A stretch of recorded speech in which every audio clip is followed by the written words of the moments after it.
Hello everyone, সকলে কেমন আছেন? ফাইনালি আমরা ঘুরতে গেছিলাম ঘোষবাড়িতে। আমরা গেছিলাম ৬ জনা গেছিলাম। ইকো গাড়িকে রিজার্ভ করি একটা। সেখান থেকে NH-12 এর উপর দিয়ে আমাদের বাড়ির সামনে NH-12 একদম সামনেই নতুন রাস্তাতে কাজ চলছে। আশা করছি 2027-28-এ এটা কমপ্লিট হয়ে যাবে, হয়ে যাওয়ারই কথা।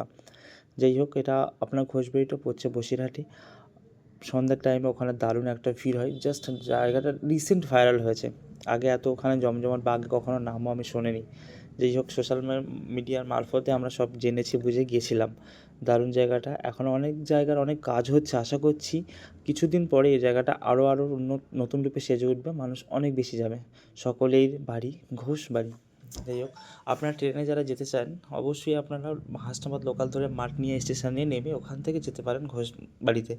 যাই হোক, আমরা ফাইনালি ওখানে ঢুকলাম। ম্যাক্সিমাম জায়গাতে টিকিট নেই। যাই হোক, এই কাঁচের ঘরেরটা ঢুকে ভুলভুলাইয়া যেটা বলা হয়, ঢুকে আমরা ঢুকেছি। একটু বদমাইশি অবশ্যই করছিলাম, বাট আমরা বেরোতে পারছিলাম না।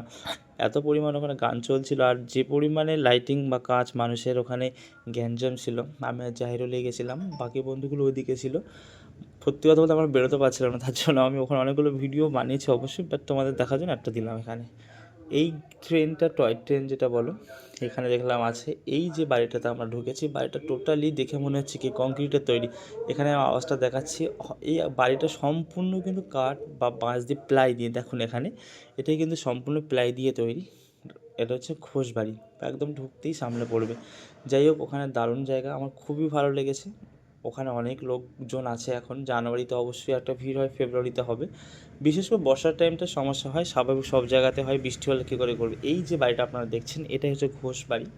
যাই হোক, এটা কিন্তু পুরোটাই প্লাইউড দিয়ে তৈরি। দারুণ দেখার মতো, দেখে মনে হচ্ছে এটা কংক্রিটের কিছু একটা, বাট না। তো ফাইনালি আমরা ঘুরলাম এবং অবশেষে গাড়ির গ্যাসটা আমাদের শেষ হয়ে গেছিলো, এর জন্য একটু হয়তো সমস্যা হয়েছিল। তো ফাইনালি মিলে গেছিলো, পেয়ে গেছিলাম বেড়াচাপাতে। ওখান থেকে গ্যাস সিলিন্ডার লোড করে আমরা চলে আসি এবং ফাইনালি বাড়ির উদ্দেশ্যে রওনা হলাম। সকলে ভালো থাকবেন, সুস্থ থাকবেন। ফাঁকা হলে অবশ্যই ঘুরতে যাবেন। টাটা।